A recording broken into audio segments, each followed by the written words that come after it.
This is the story of the secret armies, funded by the United States, trained by Britain, and left behind in post-war Europe to fight the rise of communism.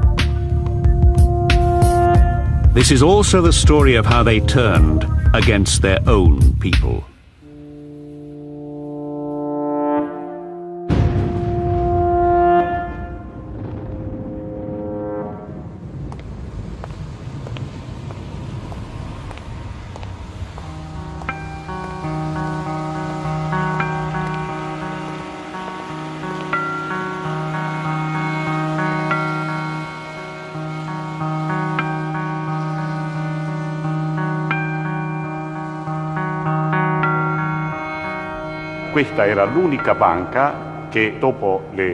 This was the only bank in Milan that stayed open after 4 p.m. That day, at 4:30, I'd just signed a contract between two old farmers.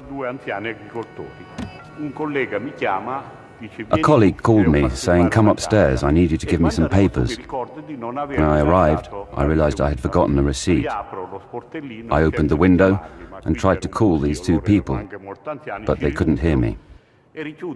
So I closed the window and did quite an unusual thing. I leant against the glass. At 4:37 p.m. on the 12th of December 1969, a bomb exploded at the headquarters of the National Agrarian Bank in Milan's Piazza Fontana. It was an apocalyptic scene. Dead, injured, safe deposit boxes sprung open. I started to cry, "It's a bomb, it's a bomb," until someone from the police put their hand over my mouth and took me outside. 17 people were killed and 80 seriously wounded.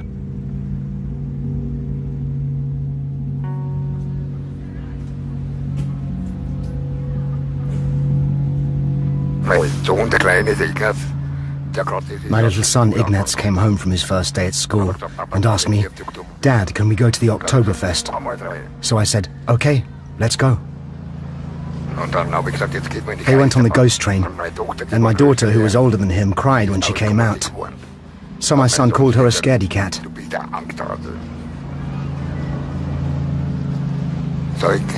Later I bought them a balloon and started to head home. But when we were close to the exit, suddenly...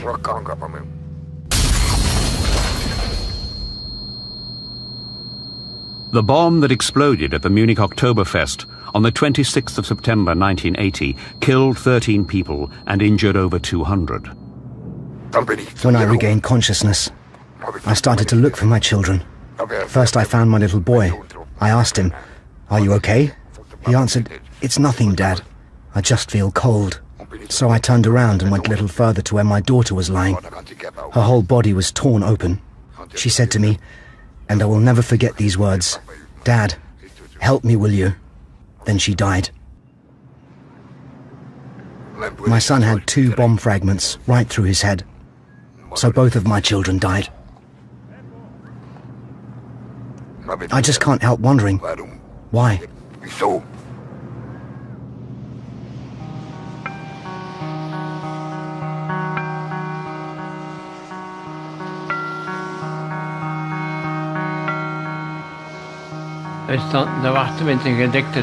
The dinner was ready and we were waiting for my daughter and my son-in-law and their 2 children. Saturday was our family day. All of a sudden I heard shooting from the Delhaize supermarket. We ran out to the terrace and my wife screamed, "My children." I said, "Calm down, I will have a look at what happened."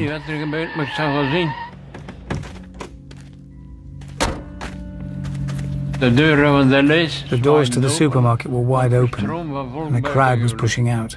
I wanted to go in, against the tide, but people were saying don't. People have been shot in there. Then they told me that my whole family had been shot.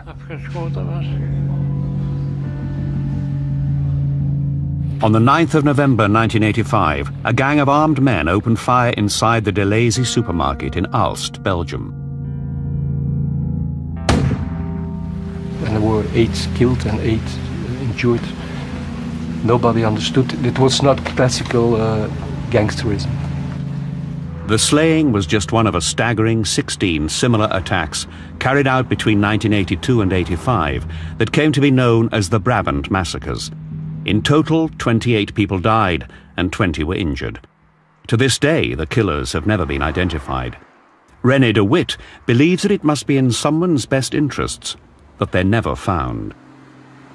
If you discover the killers, you probably also discover other things. Over a period of about 15 years, Europe was rocked by a series of terror attacks. The lives of thousands of people were turned upside down. But to this day, many aspects of the attacks remain a mystery.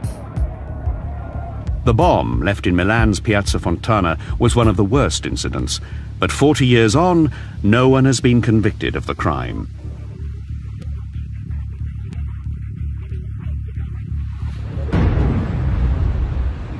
Public prosecutor Guido Salvini has tried repeatedly to convict the men he believes were responsible for the bombing. When we reopened the investigation in 1991, no one had been found guilty.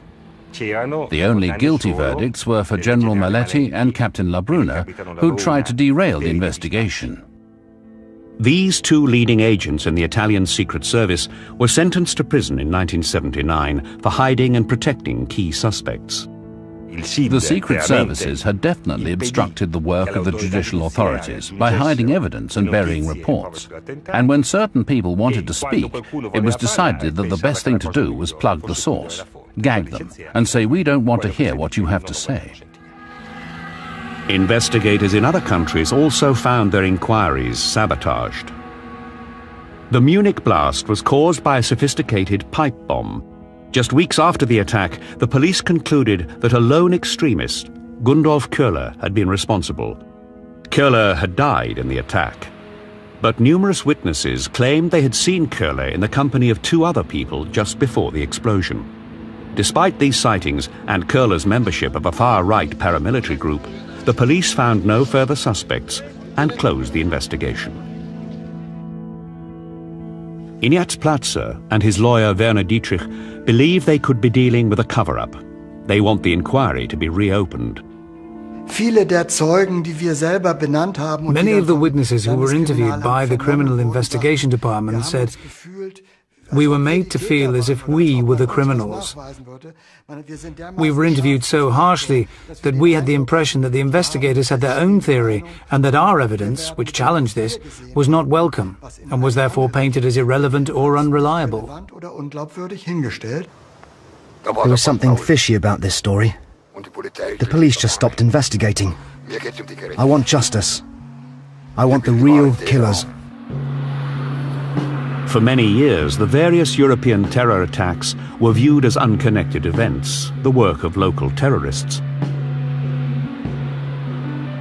But now there's evidence of a more sinister explanation.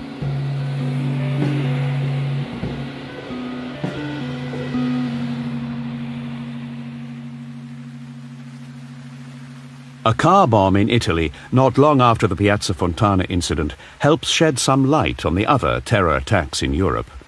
In 1972, near Petiano, in the northeast of Italy, a blast killed 3 policemen. Eventually, investigators trained their sights on Vincenzo Vinciguerra and his right-wing terrorist group Ordine Nuovo. Public prosecutor Felice Casson spent 10 years investigating the attack. First of all, the extreme left was accused. And then, because this line of inquiry didn't hold up, the state accused small local gangsters.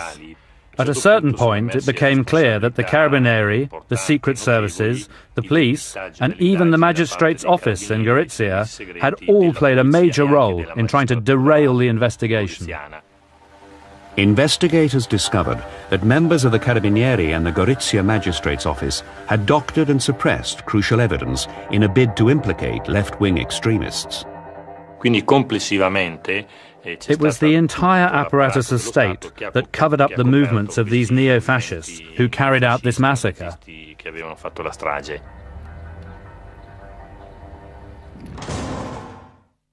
Vincenzo Vinciguerra is now serving a life sentence for the Petiano attack.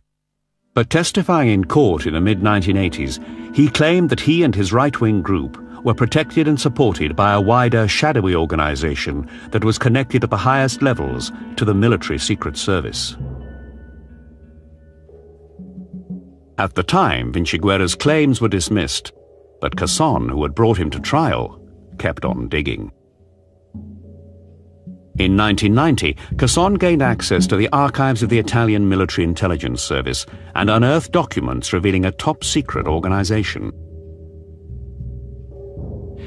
What came out was the existence of a secret clandestine structure headed by the chief of the Italian Secret Services and codenamed Gladio, Stay Behind. Casson found documents that connected this mysterious force to NATO. The Italian Prime Minister, Giulio Andreotti, was forced to go public, causing a major European scandal. Andreotti admitted that the secret organization Gladio existed. He also revealed that it was part of a much wider network of secret stay-behind armies coordinated by NATO throughout Western Europe during the Cold War. Britain and the US had secretly trained and recruited civilians and military men in many European countries. Their role, according to the official version given by Andreotti, was to form a resistance movement in the event of a Soviet invasion. Stay Behind in Europe was set up by NATO. It was intended to create an organization that in the event of a Soviet invasion of Western Europe, that there would be some kind of a structure that could conduct clandestine operations and maintain contact with the Western powers. We were in a very different time. We were still in the Cold War. There was confrontation between West and East. Europe was truly divided in two. People were thinking about a possible confrontation between NATO and the Warsaw Pact all the time. Cold War in that sense is a time period in which there was no peace. This was a war, it was a Cold War. And people died in the Cold War in a variety of ways. The Yalta Agreement of 1945 had divided the world into two blocks. The Allies and the Soviets would stop at nothing to maintain their influence in their respective spheres. In the early post-war years after Yalta, US fears were dominated by the brutal Soviet takeover of the Eastern European countries and East Germany.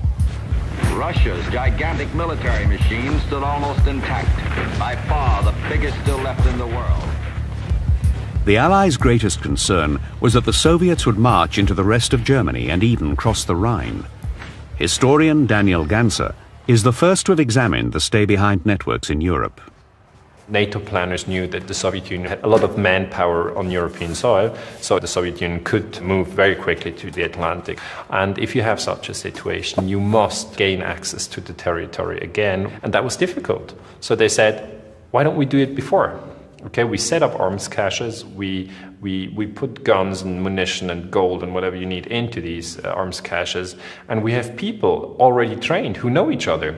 And these people then can become active in case of a Soviet invasion as a guerrilla. In very straightforward terms, an organization, once it had been created, would nominate trusted individuals who would be recruited to participate in Stay Behind. They would then undergo training, and some of them would come to England.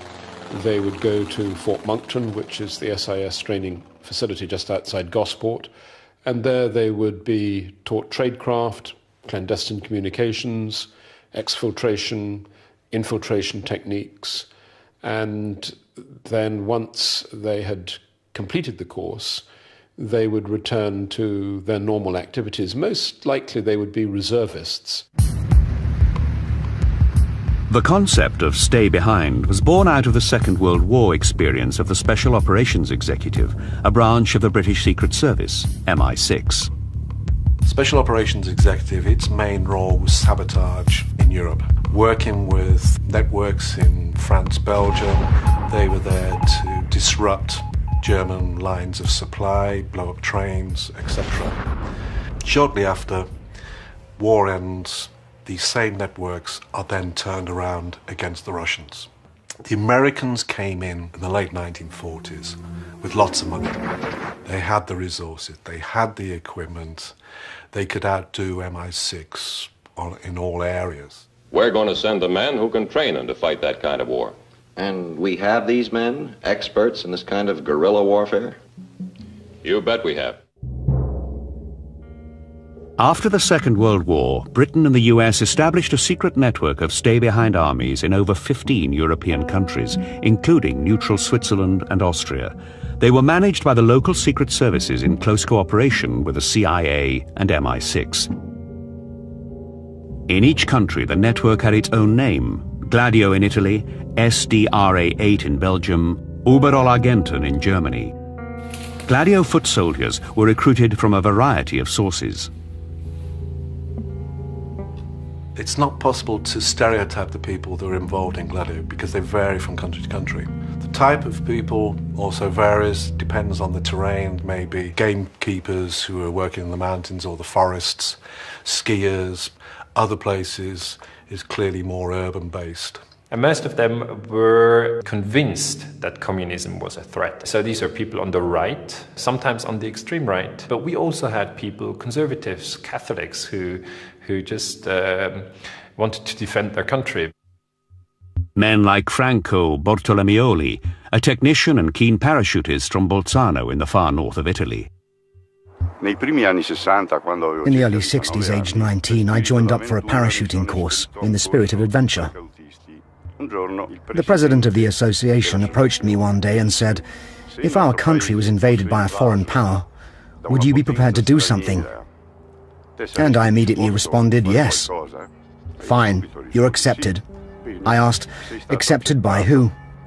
"The less you know, the better." Our function wasn't to stop the Red Army. We wouldn't have been capable of stopping anyone, but to assist the people who came to our aid to enter the occupied territory.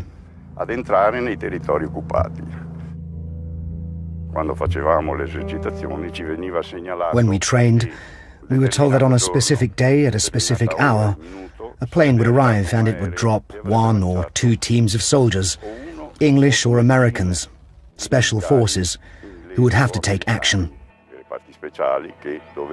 It was hypothesized that perhaps they would have to overrun a barracks belonging to the invaders.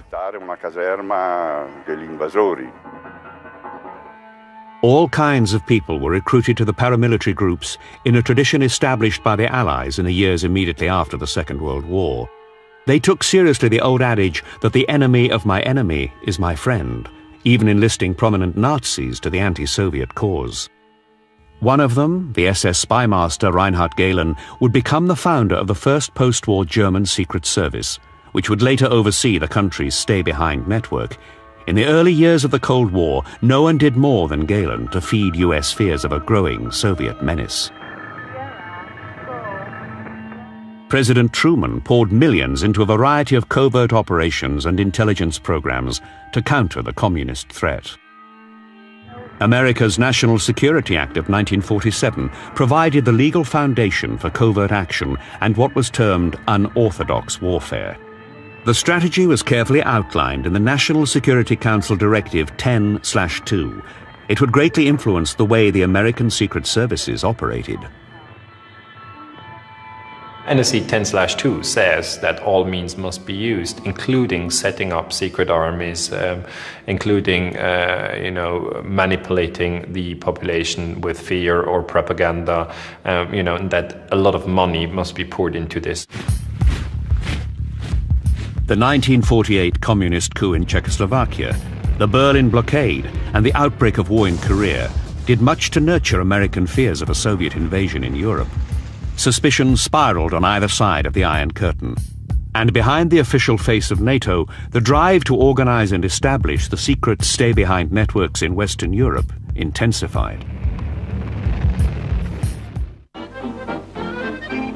In the years after the Second World War, the communist parties in Western Europe made huge gains in popularity. Their relationship with their Soviet comrades was of great concern to the United States. At that time, Peter Sickle was head of the CIA office in Berlin. You had a very strong Italian Communist Party, French Communist Party, so there was a sense of insecurity because we also knew that the Russians availed themselves of those communist parties for political action. As the risk of a communist political victory increased, so the strategy of the stay-behind armies turned away from the threat of Soviet invasion towards the enemy within. The most important document for a historian right now is dated June 1, 1959, and it's actually a document from the Italian Military Secret Service, and it says that Gladio was set up on the one hand to become active in case of a Soviet invasion, and on the other hand in case of sovvertimenti interni, which means domestic unrest. I mean, we know from the 50s on that the secret armies had the twofold task. Some of the earliest evidence of the role of NATO's secret armies in domestic political subversion comes from a German scandal in the 1950s. In 1952, we had a member of the German stay-behind network walking into the police station in Frankfurt and saying, "I am a member of a secret army. We are being trained by an American in how to kill people, how to leave no traces, how to hide in forest. We have arms, we have explosives, and we are actually secret." Adenauer was incensed that things like that were being done by the Americans without his knowledge. And it was not that I objected to it being done, but I would have been somewhat more careful in my choice of people. The man who walked into the police station in 1952 was Hans Otto. A former SS officer, he had grown alarmed by the direction his stay-behind unit was taking. His testimony led to the discovery of a secret training center deep in the Hessen woods in central Germany.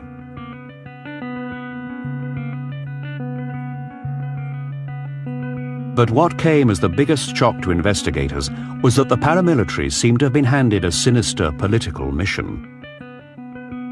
They had lists of people whom they wanted to kill, respected members of the community. And we always wonder, assassinated in case of a Soviet invasion or assassinated in case of a domestic change of power. And at that point, everybody thought there would be a very thorough investigation of the German stay-behind. But no such investigation followed. After some deft diplomacy between the US and Germany, the 100 alleged conspirators, all right-wing extremists, were released. The case was quickly closed and forgotten, until a new scandal hit the headlines 30 years later. Just one day after the Oktoberfest attack, the police discovered that the suspected bomber, Gundolf Köhler, who had died in the blast, was a member of the neo-Nazi paramilitary organization, Wehrsportsgruppe Hoffmann. Gundolf Köhler was interested in weapons and explosives. He'd also been like that within the Wehrsportsgruppe Hoffmann. Immediately after the attack, the police searched his parents' house in Donaueschingen and found what they described as a bomb factory.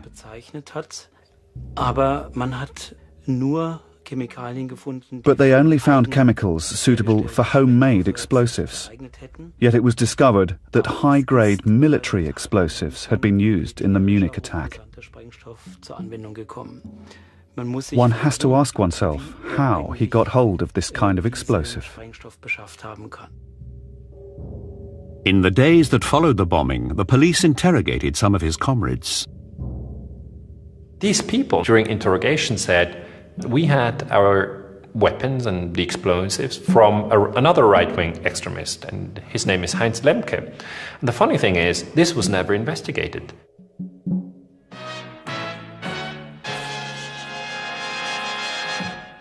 Guten Abend, meine Damen und Herren. Das Ausmaß der von Rechtsextremisten angelegten Waffen. In 1981, a year after the Oktoberfest bomb, hikers stumbled upon a huge arms cache deep in the Lüneburg woods of northern Germany. It belonged to forest ranger Heinz Lemke. Lemke was a right-wing activist with extensive contacts in the German neo-Nazi scene. It was later revealed that the East German Secret Service, the Stasi, had pinpointed the exact location of transmitters used by the West German stay-behind groups. One of them was traced to Lüneburg, very close to Lemke's home and the sites where the hidden weapons were found.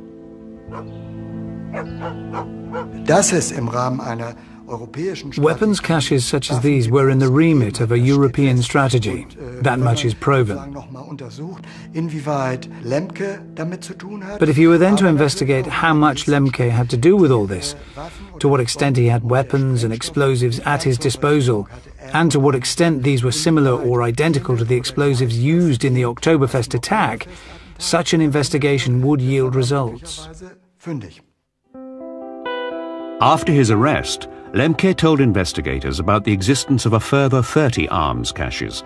He also said he was prepared to reveal his backers. But before he could deliver his testimony, he was found dead, hanging from the ceiling of his prison cell.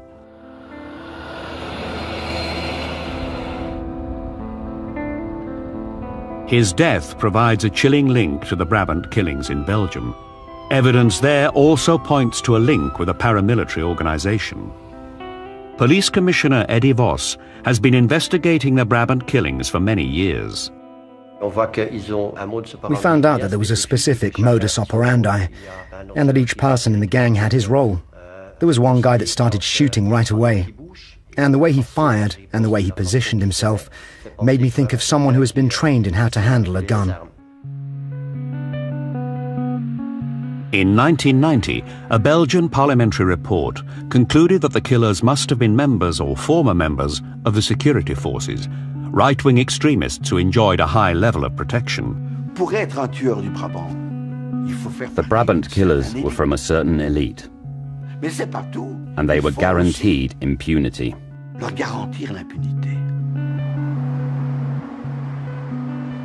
When a commission of inquiry tried to establish concrete links to the Belgian stay-behind army, SDRA-8, the head of the military secret service refused to disclose the names of the stay-behind soldiers. Evidence was found of a link to a neo-Nazi network called Westland New Post, or WNP. Their leader, Paul Latinus, confirmed that he had been asked to assemble a group of anti-communist paramilitaries. He refused to say who had ordered the mission, but he later claimed that he had been in the pay of US secret services. There were many similarities between the stay-behind network and the network created by WNP. There were a number of soldiers and ex-soldiers in the WNP who believed they were working for the state, or considered themselves agents of the state. Shortly after the last of the Brabant massacres, Latinus was arrested. But before he could talk, like Lemke in Germany, he was found dead in his prison cell, with a telephone cord around his neck. But why would secret right-wing armies terrorize peaceful countries like Belgium, Germany and Italy in the heart of Western Europe? The answer lay in a shift in Cold War thinking. The end of the Cuban Missile Crisis of 1962 brought a kind of stability to the Cold War. A conventional Soviet invasion of Western Europe no longer seemed likely in the face of a stalemate in which East and West held each other in check with nuclear missiles. America was now determined to build up and expand its bases in Europe, and Italy was a key site. But Italian politics were unstable.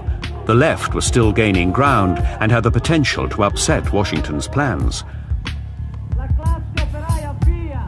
Richard Gardner worked in Italy on behalf of various US administrations for over 20 years. Italy was a key element in the southern flank of NATO, and the Communist Party of Italy opposed every practical measure to strengthen NATO. So there was concrete evidence that Italy could not be a good NATO ally if the communists took control. The nuclear stalemate and the rise of domestic communism saw the purpose of the stay-behind armies revised. The CIA was beginning to realize that these stay-behind operations were of no significance, except that they served as a network to keep strong anti-communist people together and to keep them motivated. It was almost like a club, a fraternal organization. In 1965, the creme de la creme of the Italian right and the secret services met in a luxury hotel in Rome. This meeting of what was known as the Istituto Polio would radically alter Italian society. It wasn't just far-right extremists there, but also political scientists, researchers of Revolutionary War, and officials of the Chiefs of Staff. So there were many who believed that you needed to take preventative action against communism with all means available. At Instituto Polio, the head of the army and the military secret services said very clearly what they wanted to do. They spoke of the fourth dimension of war. After the first phase of the ground war, the second phase of the Navy, the third phase of the Air Force, the fourth phase is the phase that deals with the conquest of the hearts and minds of the population. This is the war that was fought, and is still fought today, by means of low-intensity conflicts, even by means of what we define as terrorism. Many different groups took an active role in this fourth phase of the fight against communism. Among them was the Italian stay-behind network Gladio, parts of which now became directly involved in domestic political subversion. Of course, the individual militant or soldier from Gladio didn't know exactly who was above them in the hierarchy. But we know that the bosses of Gladio were in contact with those of the secret services, and this makes us think that perhaps there was this higher direction. After the Polio meeting in Rome, Italy was hit by a series of bombings. At first, they caused only material damage, but with the Piazza Fontana massacre in 1969, one of the darkest periods of Italian history began. Some historians now believe it formed part of a semi-official secret project known as the Strategy of Tension. The strategy of tension was a complex phenomenon in which the various figures operating didn't have the same objectives. There were groups from the extreme right who really wanted to destroy the democratic system with a coup. Alongside them were military commanders, parts of the secret services, and conservative forces in general, who were using this first group. Rather than a full-blown coup, they wanted a stabilization of the institutions of power. Destabilize the public order, to stabilize the political order, and justify a repressive intervention that would be welcomed with relief by the population. People want to live in peace. They don't want to walk into a bank or get on a train and die because of a bomb put there by some unknown killer.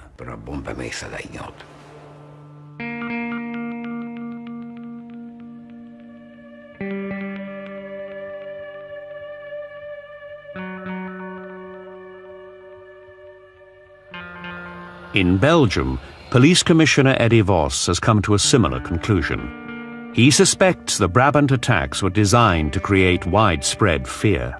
Here in Belgium, we had soldiers in nearly all the car parks of the big supermarkets. We had to do our shopping with 2 snipers on the roof. We were extremely frightened. And that fits into this strategy, which was an important element of terrorism. Belgium was scared. Once fear has been instilled in a population, you can make them do anything. The Brabant killings in the 1980s took place at a time of political unrest in Belgium. Tens of thousands of demonstrators had taken to the streets to protest against US plans to station new nuclear rockets on Belgian soil. It was a very troubled period in Belgium. We had hundreds of thousands of people on the streets demonstrating against the installation of missiles, and not everyone was happy with that. People realized that Belgium was the slack belly of NATO, and we had to prove to the American big brother that we were serious. The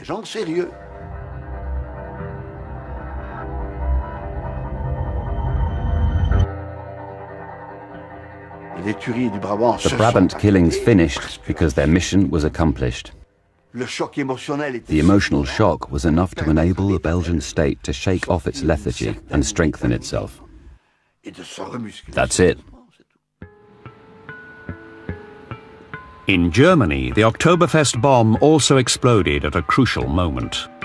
The governing Social Democrat Chancellor, Helmut Schmidt, was perceived by some as being too weak to handle the left-wing terrorism of the Red Army faction and the growing anti-nuclear movement. According to press reports, elements in the Secret Service were determined to bring hardliner Franz Josef Strauss to power. Investigators suspect that elements within stay-behind and far-right organizations use the strategy of tension to break the left and encourage a population cowed by terrorism to keep reliable centrist governments in power, but not in Britain. But the Security Service in the United Kingdom is an independent organization and cannot participate in partisan politics. There are plenty of people who've worked in the security service on the left, and I would imagine that any participation on the right has been purely in terms of penetrating political organizations. The security service had no brief, and as far as I know, never sabotaged political organizations. The interference of foreign secret services in European politics is hard to prove, but there is some evidence from the Piazza Fontana inquiry.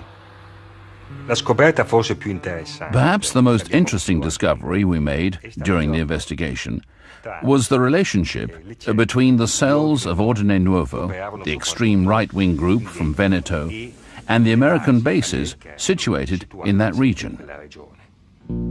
I visited our station in Rome in September, October '69, and the chief of station told me that he was having some problems with naval intelligence, which wanted to run some operations in Italy, some clandestine operations, and he seemed annoyed. And he said, I told him, I don't care if they run any operation, just as long as they don't interfere with any of CIA's work. While investigating the Piazza Fontana bombing, prosecutor Guido Salvini established the involvement of Carlo Di Giglio, a terrorist with the far-right paramilitary organization Ordine Nuovo, and an informant for US naval intelligence. Carlo Di Giglio was a militant for Ordine Nuovo. He dealt with the logistics side of things. He was a weapons expert and a central figure. He regularly visited US bases, such as the one in Verona. He was inserted by the US into their informers network. He kept them informed about what he was doing, and he also received instructions from them. So he was a kind of double agent. He told us all this in detail. When you speak of Carlo Di Giglio and the work he carried out at Piazza Fontana, you need to describe him in the correct terms. Not as a fascist, but as an agent of the secret services and the son of an agent of the secret services. It was the secret services that sent him to carry out this work for them inside the far right.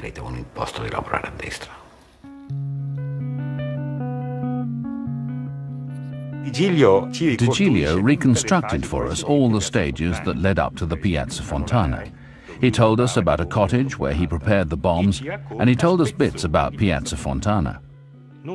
But not everything, because as a technician he observed the preparation of the explosives, but he remained behind when the car with the bombs started its journey to Milan.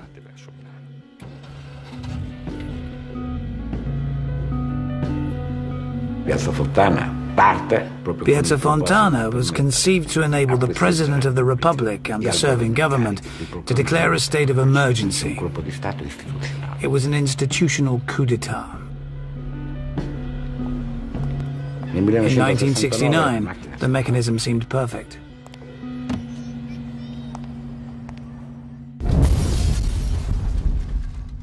Immediately after the Piazza Fontana bombing, a left-wing anarchist, Pietro Valpreda, was blamed. Valpreda was arrested by us and identified. But the public did not buy this theory and suspected a cover-up. For 3 days, the country ground to a standstill. But the Italian president did not declare the state of emergency that Vinciguerra and his comrades had hoped for. Yet this was not the end of the strategy of tension.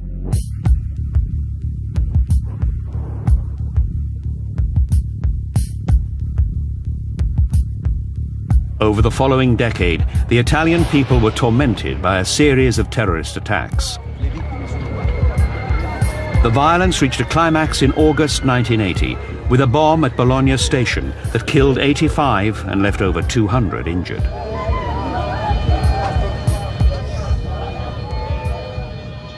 Convicted terrorist Vinciguerra believes that ultra-right groups such as his own were manipulated by the state. I disagree when people say that the massacres in Italy were carried out by fascists. I oppose it because all those attacks were carried out by men who were working for the state apparatus.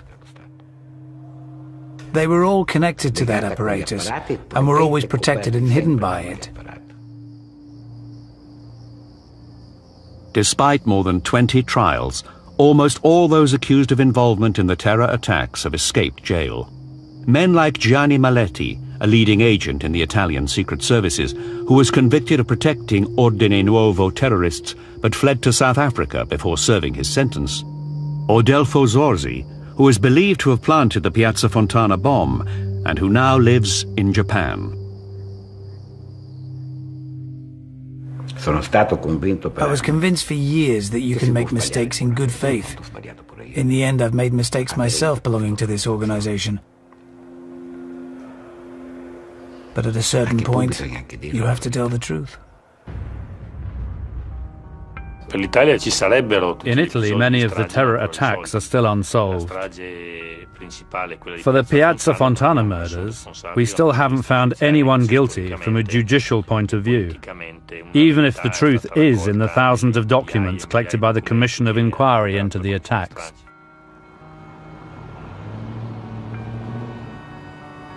In Belgium, too, many are still waiting for the answers that have eluded the Brabant investigation for so long. A state that accepts that you can gun down men, women and children in 3 attacks in 2 days simply because they were in the wrong place at the wrong time doing their shopping is a state that doesn't merit respect and that doesn't deserve to survive. How can a population be expected to have faith in the future if 16 people are gunned down in the space of a few minutes and nobody gives a damn about the results? So there must be, and until today, I think, people I don't know who don't want the truth to be known. I'm sure of that. In Munich, some still hope that the real instigators of the Oktoberfest massacre might one day be brought to justice. The best chance to find out who was really behind this bomb came immediately after the attack. The witnesses who said that Köhler was accompanied should have been interviewed far more thoroughly. Today, the crime scene evidence could be analysed with the latest scientific methods. In recent years, we've seen a great many unsolved murders solved in this way. Lawyer Werner Dietrich and victims Platzer and Martinez are still trying to have the inquiry into the Oktoberfest attack reopened. But they've discovered that much of the original evidence is missing. Unfortunately, the Federal Public Prosecutor's Office has informed me that a lot of evidence they had been expecting to get hold of has been destroyed or thrown away. There are no traces left. How could they destroy the actual exhibits for the trial? In other cases, suspects are still being pursued. Here we are dealing with mass murderers, and they destroy the evidence. It's highly unusual in an inquiry that has neither expired nor been judicially completely closed that the bomb fragments and body parts, etc., should be destroyed. The question is, what kind of interests lie behind this, and what's being covered up? I will continue fighting until the real killers are found.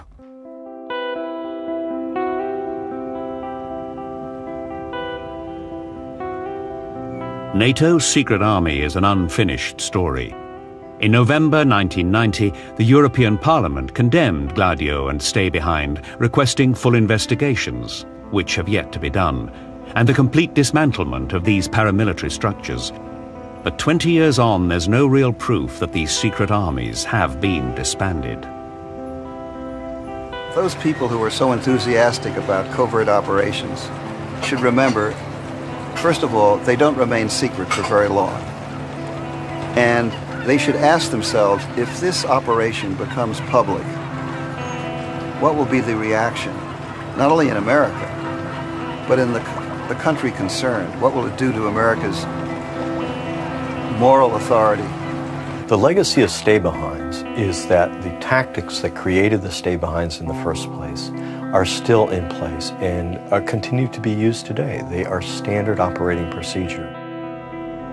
The people who pay the primary price for this are ordinary men and women globally.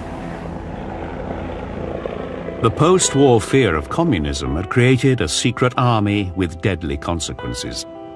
As wars are conducted against the new enemies of the West, can we believe that the lessons of the stay-behind armies have been learnt?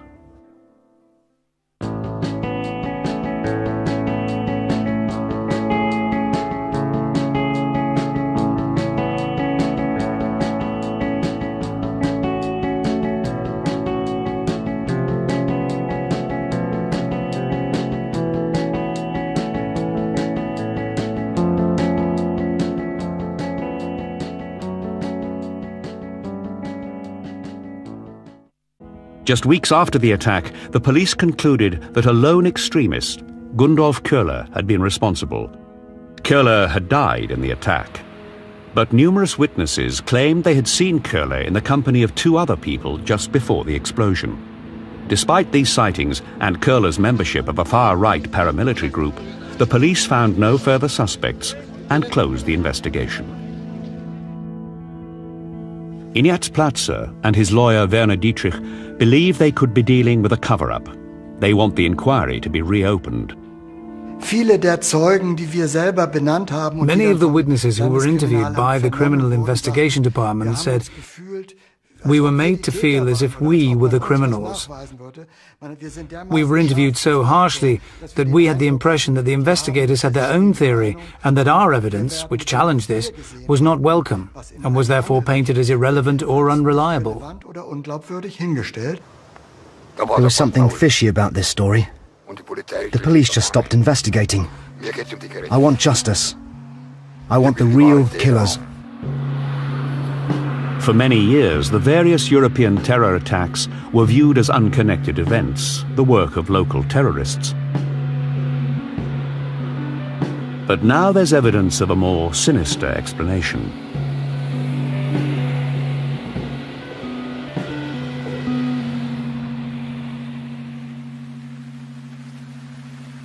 A car bomb in Italy, not long after the Piazza Fontana incident, helps shed some light on the other terror attacks in Europe. In 1972, near Pettiano, in the northeast of Italy, a blast killed 320 were injured. To this day, the killers have never been identified. René de Witt believes that it must be in someone's best interests that they're never found. If you discover the killers, you probably also discover other things. Over a period of about 15 years, Europe was rocked by a series of terror attacks. The lives of thousands of people were turned upside down. But to this day, many aspects of the attacks remain a mystery. The bomb left in Milan's Piazza Fontana was one of the worst incidents, But 40 years on, no one has been convicted of the crime.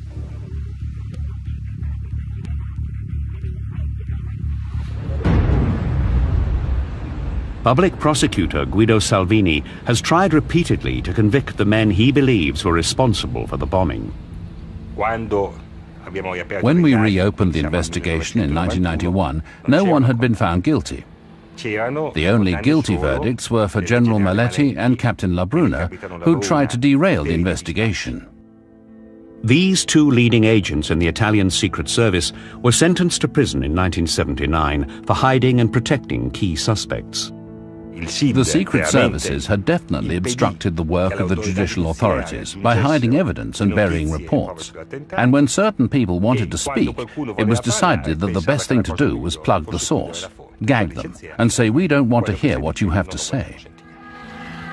Investigators in other countries also found their inquiries sabotaged. The Munich blast was caused by a sophisticated pipe bomb. This is the story of the secret armies, funded by the United States, trained by Britain, and left behind in post-war Europe to fight the rise of communism. This is also the story of how they turned against their own people.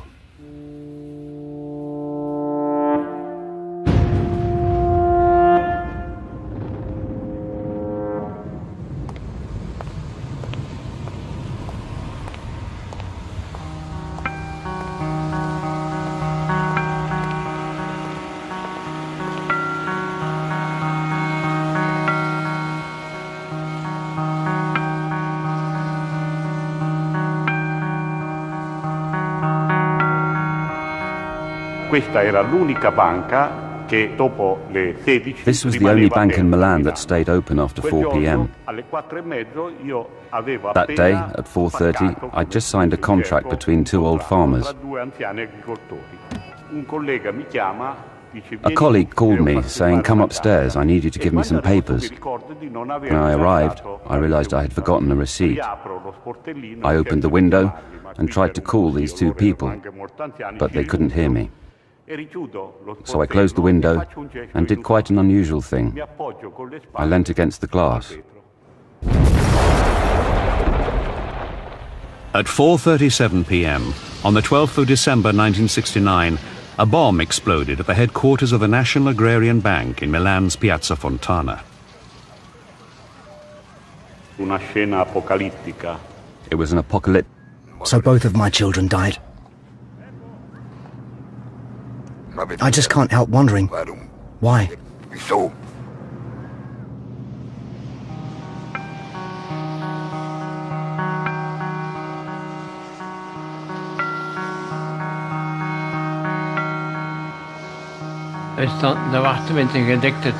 The dinner was ready and we were waiting for my daughter and my son-in-law and their two children.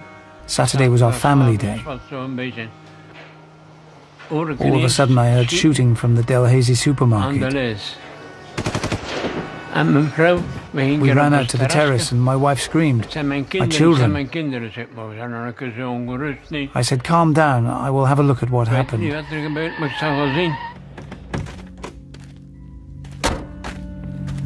The doors to the supermarket were wide open and a crowd was pushing out. I wanted to go in, against the tide, but people were saying don't. People have been shot in there. Then they told me that my whole family had been shot. On the 9th of November 1985, a gang of armed men opened fire inside the Delhaize supermarket in Aalst, Belgium. And there were 8 killed and 8 injured. Nobody understood. It was not classical gangsterism. The slaying was just one of a staggering 16 similar attacks carried out between 1982 and 85 that came to be known as the Brabant massacres. In total, 28 people died and scene. Dead, injured, safe deposit boxes sprung open. I started to cry, "It's a bomb, it's a bomb," until someone from the police put their hand over my mouth and took me outside. 17 people were killed and 80 seriously wounded.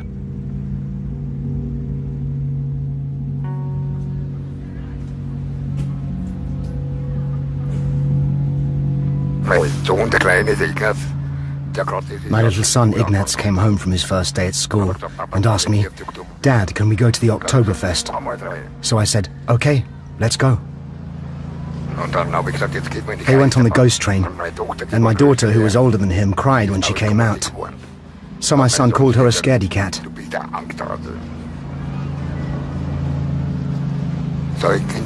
Later I bought them a balloon and started to head home. But when we were close to the exit, suddenly...